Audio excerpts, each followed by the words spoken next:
Hi, Hello, Girish. hello, Dexter. How are you? I'm good, thanks. Yourself? Yeah, I'm amazing. Good. All Good to right, see. good to connect with you. Yes. Okay. How was your day, Dexter? Yeah, it's just started really. So Mm. good way to start. Going good so far. Looking forward to this conversation. Oh, sure. I'm so glad to have you as well. Mm. because Great. uh, because I really loved your conversation in our lectures within our students. That was so engaging. It was not just lecturing; it was just a conversation within the students around everyone together to negotiate and interact. That's what I really expected. That's why I really want to have you in this conversation, Dexter. Good. Okay. I'm glad that's useful. So I've seen the questions you sent over. How do you want to format this? Yeah, you can choose whatever the questions which is appealing to you, Dexter. Whatever questions you have answers, you can just talk about. I'll have a chat. Okay. Okay. So you want me to just go through them and respond to them Yeah, as I yeah, see fit? All yeah. right. Cool. That sounds fine. Okay. Let's have a look. So I'll just go through them in order, and then I'll skip over anything I think that I don't have insights on. So the first question is,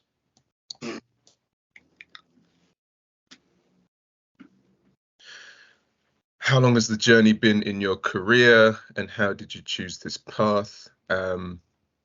So I graduated from art school in 2014, Okay. but I think realistically my career probably started the day I walked into the university, I think, was when I started to really take it seriously. So that would have been 4 years prior.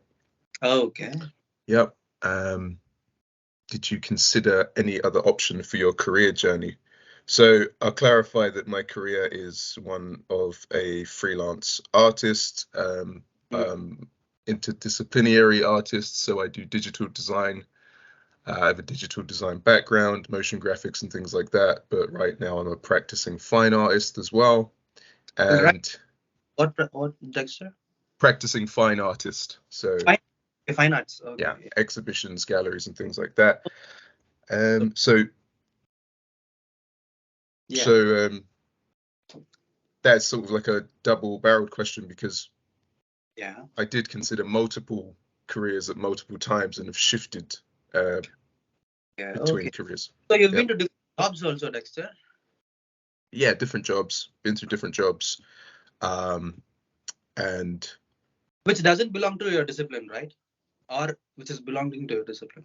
yeah. So I've done other jobs. If we're talking broadly about the entire career, yeah, I've done like retail jobs, and I've worked Oh. in betting shops and all kinds of things. Like as a graduate, actually Oh, as a graduate, I was quite lucky. I got to go almost directly into design work. okay. Okay. But then there was a period where Mm-mm-mm. that didn't pan out so well. So when I was in my early 20s, I had Mm. to do all kinds of different jobs just to, pay the bills. So I think for most creatives in where I'm based in London, Okay. Okay. Super. Super. yeah, that's sort of a reality, is that you're gonna Yeah. have to do The things in there. bills. Okay. Yeah. Yeah. Super. What are the expectations for new employees of the company? I mean, I could talk about that in terms of expectations for people moving into Yeah. tangential fields to me. I think one of the major expectations people generally tend to have, and that I had when I started out in design and so on and so on, Yeah. is the expectation of creative freedom. I think people come in and they think they're going to have a lot of creative control early on. They're going to get to negotiate what gets made. As a young career creative, as a graduate, or somebody that's new to the field, Okay. that's very rarely the case.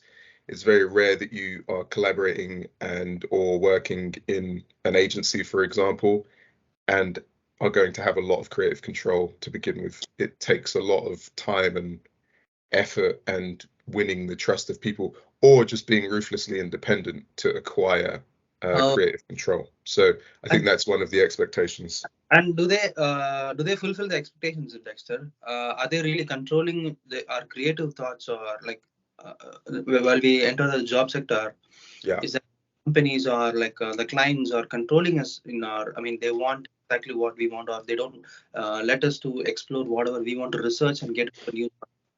How do you? Yeah, I think it depends. I mean, for myself, Mhm. part of the reason that I moved away from commercial design and moved closer towards making art in general Okay. is the primary reason is because I didn't enjoy the lack of creative control in the commercial environment. Oh, okay. But Okay. some people really thrive. A lot of people really thrive in that environment because the majority of creatives in this country, Mm. um, the majority of creatives in this country are fulfilling briefs. They're completing work that's outlined by a client and that serves a direct commercial purpose. Mm. So, it's a totally valid way to work. I think some people get it in their mind that it's somehow invalid. It's sort of like, if you're a real creative, you should be making what you want at all times. And, I don't think that's entirely true. I think it's a totally valid thing. But what's really important is making the distinction for oneself and understanding Mm. what it is you want to do, and then how that, once you've made that decision, well, okay, what options are actually open to you, I think is much more important. Yeah, options are open to us. Exactly. That's what. Okay. Yeah, Yeah. yeah.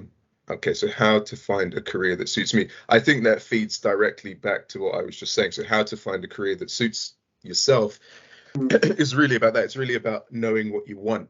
I think it's less about, in my opinion, it's less about what's actually out there and is more about actually what's like inside of you. What do you really want to do? I What? think that yeah, yeah. And I think some people, so for myself, initially I thought, yeah, I'll be a commercial designer. I love fulfilling briefs. I thought that's what I was all about. I thought I was going to be a graphic designer and Mm. would work commercially with clients for my entire career. But Yeah. within a few years, I realized that that wasn't the case. And part of that realization was sort of failing. It was sort of like going into companies, doing quite a lot of high intensity work and meeting goals and doing what I needed to do, but realizing actually I'm not enjoying this, and actually having that sort of awkward experience of maybe a few months where I'm like, wait a minute, What am I doing like that? yeah, what am I doing? Like, this isn't what I want to do. What I'm. And yeah, and I know you've got a question about the 5-year plan and so on, and it's sort of doing that thing. One thing I do for myself whenever I find myself in a company or a team is I'll ask myself, okay, in 5 years, who would I want to be here? Whose job would I want to have here? And if I can't answer that question, I start my plan to leave, because I think you need to have that longevity. You need to have that Long-term willing mind. long-term mindset. Yeah. And I think in doing that, you're able to get closer to the career that suits you. Exactly. Super. Super. Super. Yeah. How do you define the reality of the work environment and what naive people should be aware of? Yeah, I mean, again, I think that feeds back to things we've already talked about. I'd say that probably one of the naivest things that I see young or Mm. new career creatives Mm. sort of rally around is this idea that they're going to have a load of creative freedom when they probably won't. So I think that would be my advice to people is sort of, in whichever way possible, if you are going to step into a commercial design field, um, figure out how you sort of make peace with the fact that you won't have a lot of creative control to begin with. And that the method for that will be different for different people. For me, it was the unique challenge that briefs represented. Sometimes when you don't have creative control, in a weird way, you can become more creative. So that's actually the stricture of the career can become beneficial. Can you tell that again? Sometimes we have no control towards our creative side. So there's it's a strange idea. It's a bit of an abstract idea, but if you have more limitations in the way you work, so for example, let's say that the client says you can't use color to make this design, Okay. and someone would think, oh, I love color, this is horrible. But Mm. actually, then someone else might think, actually, now this is an opportunity for me to figure out how to do something really interesting in black and white. Someone Mm. might ask the question, if I can't use color, how do I Mm. describe red with black and white? You Okay. see it, so you get this lateral thinking can happen. Okay. So for me, that sort of thinking was how I reacted to my naivety about Mm. expecting creative control. That was just one example. So I think for anyone going in to that Okay. kind of Yeah, and it also leads to a new insight or new ideas also, right? Rather Yeah, than exactly. we are just exploring on our own field. I mean, our own mindset, our own perspective. We are looking on a different perspective now and producing something new. It's also Yeah, okay. Yeah, exactly. Yeah, yeah. So, openness really. I think if you can be open going in and be willing to step outside of a comfort zone, super, super. I think Yeah. you if you think you're naive, you'll become less naive. I mean, I'm using the wording from the question, but Mhm. yeah, that openness and that willingness to step outside of one's comfort zone, I think is good. Super, super. Yes. Where are we? Yeah, you can How go. how does human interactions differ from study and work environment? What should we focus on? Interestingly, actually, I think that the work environment and the study environment, they're obviously very different. But Opposite. Yeah, opposite. Is that? I don't know if I would describe them as opposites, but I think that, I mean, most people would be conscious of the differences, but actually one of the similarities Mm. is that well, this is asking specifically for differences, but also what we should focus on. Actually, I think Similar. what people should focus on is the Mm. idea of study. Like, I think some people get out of university or wherever it is, and they get into the work environment. They think, I'm not a student anymore, so I have to define everything and actually pretend like I know everything. The people that I worked with and continue to work with who are the most successful and insightful are people who never stop being a student. So even if they're at the top of their career, it's Exactly. yeah, they're still studious. Okay, okay. Yeah. So I think that's just probably my insight there because I think the differences are generally quite clear. Um, Super. if anyone has been fired from the company before some time, could you please share the reason they were fired? Um, so actually, yeah, maybe people have been fired around me, but it was just a sort of more of a privacy thing that we didn't know. So it's more of like suspicions. I know I've worked at places where freelancers are sort Mm. of, let go, quote unquote. Mm. Um, if anyone has been fired, could you please share the reason they were fired to create awareness for students? So one of the, yeah, okay, I've seen freelancers get let go. I think of a very specific reason. I saw a freelancer get let go almost immediately because it was pretty obvious that they'd lied about the software that they were supposed to use to fulfill a brief. Oh, lied about the software they used. Yeah, so they had come in and been asked to do something very specific in, I don't think it was a crazy software, it was like Photoshop or something, but they'd been asked to do something very specific that involved maybe like multiple bits of software being combined in a specific way, the kind of thing you even know how to do or don't know how to do.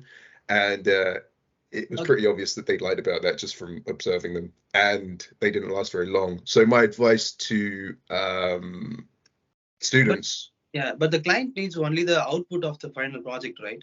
They don't want to know about the. We don't have to reveal the softwares or like they want just the output.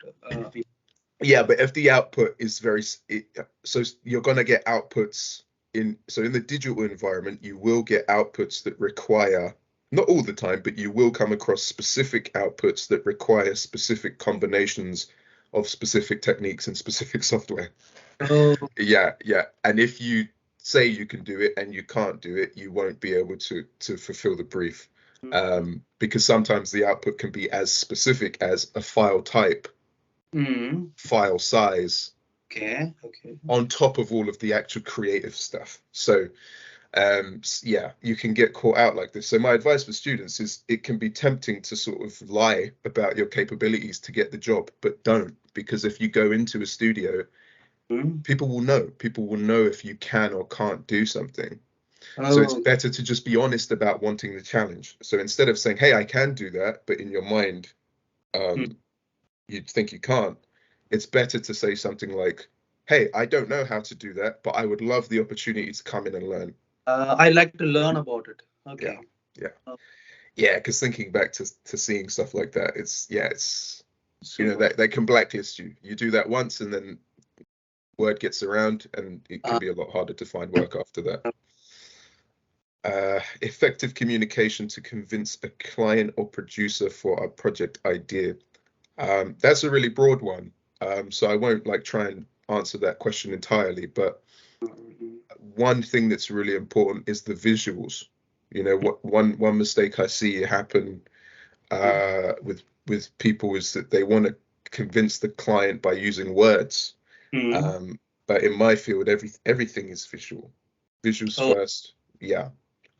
okay. So effective communication, Mm-mm. just never forget the value of visual communication. It's a visual world, and it's important to Mm. be able to use words, but you know, the client wants to see pictures, the client wants to see videos, the client wants to see the Some vision. references, okay. Yeah, yeah, yeah. How to deal with such people in work culture while encountering them as colleagues, narcissists, passive aggressors, and pessimists. So we talked about this before, didn't we? We kind of went into a little bit of Now I detail can about this. the students you can tell now again. Yeah, so the well, what we talked about was this idea of non-engagement or controlled engagement. So Okay. I'm quite lucky I haven't had too much experience of being involved in this kind of situation. Mm. But my advice is yes, controlled engagement. Don't get sucked into the game. Like from what I know of the narcissistic personality, um, this is the kind of person that will invent a game and they will pull you into it, and it's a scenario that you don't necessarily control.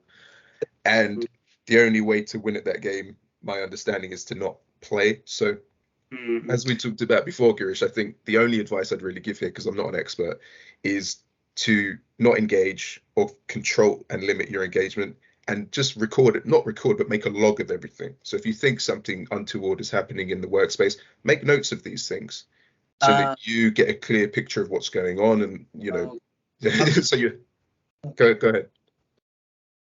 yeah, you want to observe them, right? Like their behaviors or like they use, how do they treat other people? Yeah, We can all those things, right? Okay. yeah. And then talk to talk to your HR department, talk to your manager, so on, so on. If you're a freelancer, you are all of those people, so you need to consult yourself. But you might be in a situation where this kind of aggression is coming from a HR department, in which case you need to look at external bodies, so unions, um, any kind of like career advice outlet. So for me, it's an organization called AN. So AN is the organization that I can go to if I have concerns about what's happening in my work life. So just figuring out what that body is, whether that body's internal to your company or like an external organization.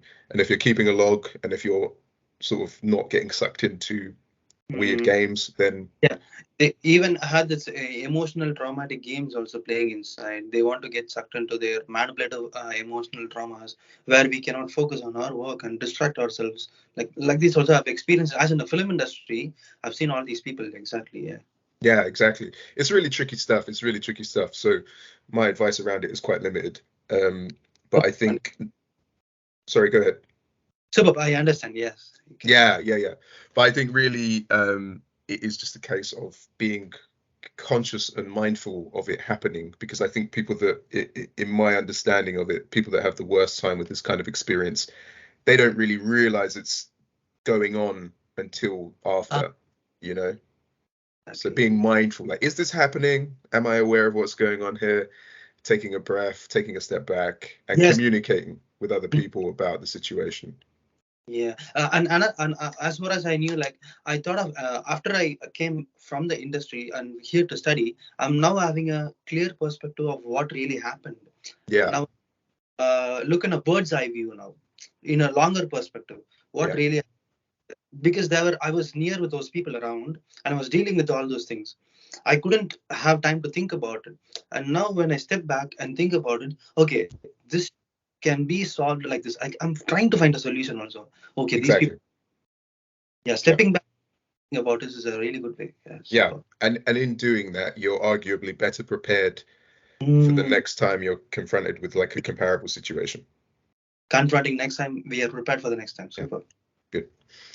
Okay, so how do you define a successful company slash career? That's a huge question. Mm, I'll talk about career for myself.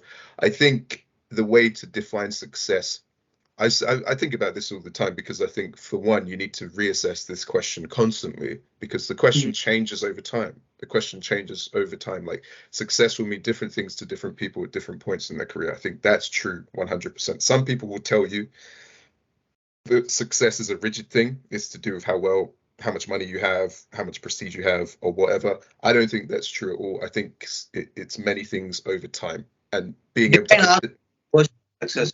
Do you mean like say we have again, to sorry. define? We have to define our own version of success, what it can be for us. Is it what Yes, you mean? yes, Okay. yes. It will be different for everybody, and it will be different for each person over time. So I think I think the most important thing is to really constantly ask the question, especially if you have a change in your career. You should ask yourself, well, what does success mean to me now? And not just if you have a change in your career, if you have a change in your life. If you one thing I hear a lot from career professionals who have children, I don't have children, but when talking to career professionals who have children, they'll often talk about success in relation to their children. Yeah, the Yeah, family. Yes. exactly, or their family, right? So I think having an understanding of that is good, and making sure that that is your version of it as well. Mhm. I think in the past I've had my perception of success influenced by other people, and the Mhm. result was that I felt like I didn't have like a huge amount of control over my career in allowing other people to influence my version of success. So yeah, ask the question constantly, and it's really about being introspective, I think. Introspective. Yeah, like looking inwards. Yeah. Okay. Yeah. Good. Okay. Things not to do while considering a startup or starting career. Again, that's quite broad. I think things not to do. I would say don't burn any bridges too early on. If you can walk away from a negative situation politely, but Mhm. but firmly, that's good. Um, I think that's important when you're quite early, when people sort of don't really know who you are. Um, that's something I was quite conscious of when I was young, because I was aware, okay, it's a big world, it's a big interconnected community of creatives. Even if something was not going the way I wanted it to go, I was Mhm. very conscious of, like, sort of controlling my emotions, and being able to politely say, this isn't working for me Okay. anymore. Thank you for your time. Super.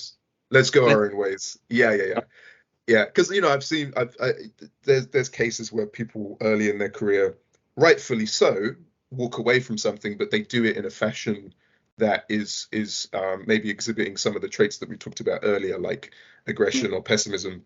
And in Mm, doing so, it's like, okay, the person that was causing them a grievance, maybe okay. it's fair to share those emotions with that person, but what you have to remember is you're often in a community of people, so Yeah. other people see that negative side of you, and that can disincline them from wanting to interact with you later on. So even if a display of negative emotion feels justified at the time, it can result in sort of your scope of network reducing. Mm-hmm. And I think when you're new to an environment, it's like doubly important to really think about how you're conveying yourself, even if you're conveying something negative, um, because I think there's always a way to do things that contribute to a positive perception of yourself. Mm. Instead of negative, you mean like that, or? Yeah, yeah. It's tricky though. It's really hard. I understand. Yeah. Yeah, No worries. but I Yeah. think that's something valuable early on. Things not to do. I would say another thing, when you're starting up your career, like, try not to say no. I think you want to say yes as much as you can when you're starting out, whether because you're young or because you're stepping into a new field. You kind of need to say yes a lot just to Even get things going. we have to handle the situations like firmly and so polite way, even if Mm. this, but we don't have to burn the bridges, as you said. Yes. Yeah. I just think there's a way to do things. Um, Yeah, and I Super. think when you're more established, you'll know this. I mean, most people are aware of this, but when you're more established, you can sort of afford to be a little bit more open with even your negative emotion. I don't think that's necessarily a good thing, but that's just generally how it tends to work, I think. But not too much. Okay. Yeah. You shouldn't. I don't think you ever should. I don't think it's the nice way to be, but um, yeah, I think it's just one of the the pragmatic dynamics of the work environment. Oh, okay. The pragmatic environment. Okay. Yeah, yeah, Super. yeah. I mean, if you run a company and you yell at people, Mm-hmm. nothing's gonna happen to you. If you just walk into a company and start yelling at the boss, you're gonna get fired, right? So um, that's not an endorsement of how employers should behave, but you get what I mean. Exactly, and especially I've encountered one. I've been in one of the like corporate companies like few months. I've encountered a boss like he was like totally controlling everyone, but I mean not just controlling, but they express this passive aggression in a different way. I mean like it can be like imposing an idea to them or even they've had a traumatic experience in the previous with the previous employees, and that reflects on us. Mm, I exactly. felt that, yes. Yeah, And I've seen bosses who are insecure also. They have this mindset that okay, the employee is gonna lose respect for us, so we have to impose something on him or like make him some inferior, feeling inferior about yeah, ourselves. yeah, It displays their insecurity, how yeah, insecure they are yeah. also felt about. Yeah, I think everybody should work to get that side of them under control and not let it come out into the professional space because it's not really conducive, is it? Okay. So what's the worst experience of your career personally? It goes back to something we were talking about, that period where maybe success was being defined for me by other people. That led me to make some career changes that when I reflect on, I think, okay, I didn't really make that change consciously. That wasn't really, I could say that wasn't really my choice. I was maybe being influenced to a degree that I wasn't aware of. And the result was that I ended up doing different kinds of work or working at different places that I didn't enjoy. And I thought to myself, why does this feel so wrong? I'm still in my field. This should feel like a great opportunity. But I realized that that negative experience occurred because I had Mm. really taken, like the metaphor is I'd taken my hand off the wheel and I'd let somebody else drive. And um, that was a bit of a negative point for me. Um, I think it just comes back to being aware Mm. of who's defining success for you and how much you are being influenced by people Uh, in the broader spectrum. So when we get into this discussion about the difference or the crossover between your career and your life, like your life contains your career. okay. So if someone's influencing you too much in terms of your career, there's this fine line between them sort of influencing your career, but then Okay. maybe influencing your life a little bit as well. Okay, You okay. see, you see. Thanks So for telling it, Dexter, because we confuse with career and full lifetime. Because we change decisions of life based on the people we are influenced on. yeah, Yeah, thanks for telling it. Super. yeah. So that was something. Character traits of a successful employee. Again, what we said earlier, just willing to learn. The best kind of employee is a good student. I would Good. rather have someone who's a little bit less skilled but willing to stay there and take the time to learn than Super. someone who's super skilled and Super. just yeah, Uh, yeah. super. Super. Where do you wish your company career in the next 5 to 10 years? Where do you wish your company career to be in the 5 to 10 years? So for myself personally, in the next 5 years, Yeah. I would like to potentially be employing people. I would like to be exhibiting more, and I would like to just be able to reach a larger audience with my artwork. Okay, larger audience. Okay, super. Yeah, yeah. And now NFTs has become a huge. I mean, it's one of the NFTs have become huge, like in the metaverse and the virtual reality. I guess it's a good platform also. I think Dexter. Yeah, there's a debate around NFTs, whether NFTs are a good or a bad thing. My personal perception of NFTs is that they've created a bit of a bubble for themselves. And I Bob. think, yeah, so this idea of bubble economics and things like that. I think if the NFT bubble bursts, then it could not be such a great thing for people who have invested in those. I know for myself, I'm too late. I'm too late to try and invest in those and make any money. But yeah, I mean, being open to what kind of platforms are out there is not a bad thing. Because I recently encountered an NFT museum. They have set up a art museum in NFT spaces, and they're Mm. displaying the artist.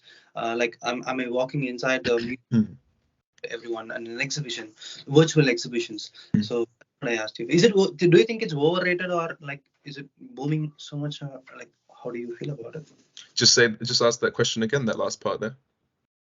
Do you think it's overrated or it's booming? Overrated. Yeah, it's interesting that you use the word overrated. I think with things like NFT, my personal perception is that there is a little bit of hype around it. I think it's very easy for everybody to get very excited by new Mm. technology, but whether that technology is actually one, beneficial, or two, going to have longevity to it, that's a completely different question. So yeah, the hype is fine. I think it's good to try things and to understand the sort of leading edge of creativity and technology and that relationship, but to properly understand the ramifications and the potential long-term effects or outcomes of a technology, that's a harder conversation, and I would say a much more important conversation. Super, super. Okay, yeah.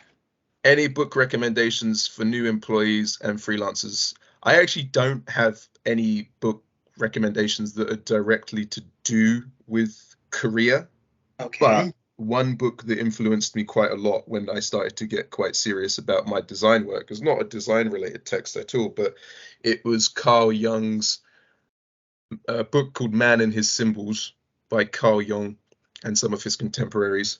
And in that book, multiple psychoanalysts talk about the relationship between psychology, image Mm. making, um, the collective unconsciousness, and things like that. So that's a book that really looks at the meaning of images and symbols. Call Young, what's the title of the book? Call Young? Man and His Symbols.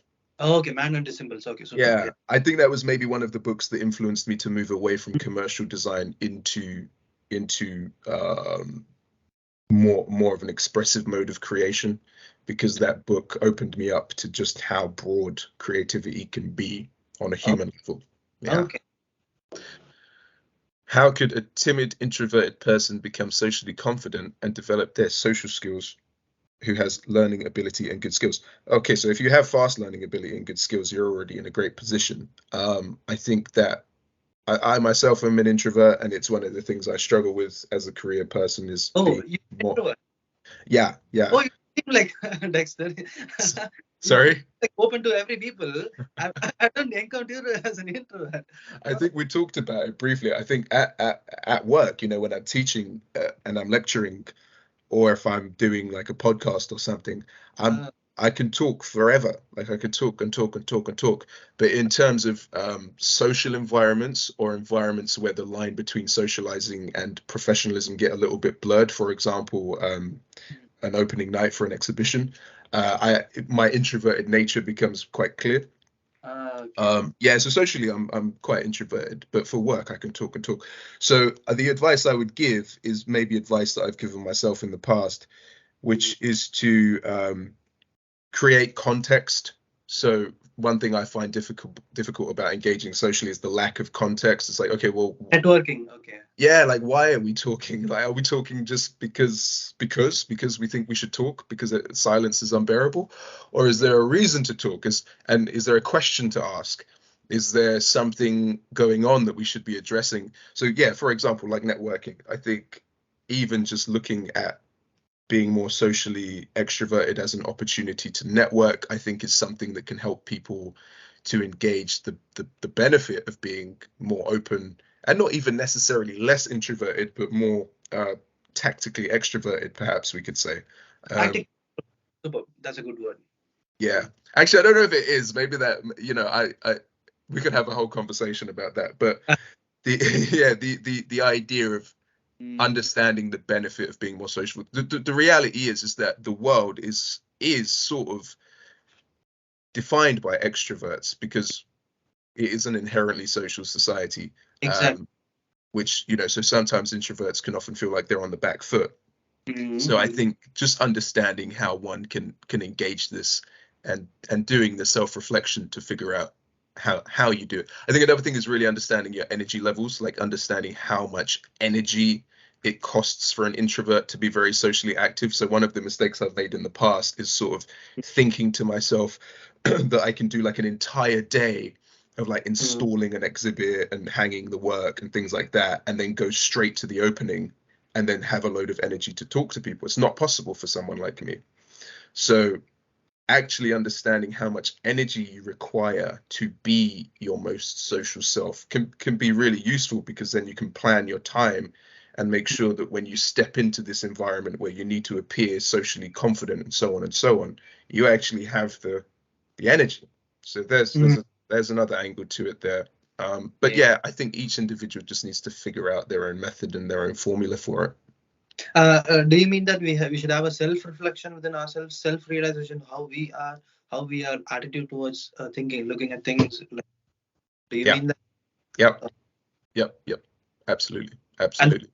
And the reason I mentioned this question is because we are not like doctors or lawyers being in a 9 to 5 job every day, working on a system every time. Like, we're not going to have this mechanical life or IT, something like that. We're going to be freelancers or creative people. If we are not extroverts, we might be disappear in a few years, because in film industry, as I've experienced in the entertainment industry, it's are all the people of extroverts. We never felt like approaching someone. We never had a guilt to like or anything to approach them. Suddenly, whatever we want or whatever they want, we just go help. That's what I've experienced. So that's why I gave this questions. So that's what lead to next opportunities also for them and also as are also. That's a really great point. It's interesting that you mentioned the film industry, because one thing I've been thinking about recently is I kind of would like to try an acting class, because I know actors. I have friends who are actors and people that perform in a theater and things like that. And I'm always interested in what other people are doing and what I can sort of take from it, even if it's a different field. But one thing that actors do is they do this exercise early in their careers called shame breaking. So they'll do exercises where they have to crawl around on the floor like a slug for 10 minutes, and they just do embarrassing stuff in front of each other, right? And what it does is it takes away all of the shame. It takes away the preconceived notions, and as a result, it basically, what it helps to do is it helps to teach actors to be more extroverted, because it's an extremely extroverted environment, but not everybody in the environment, even there are successful actors who are introverts, but because it's this idea that actually introversion, extroversion, okay, it's a real thing, but you can learn skills.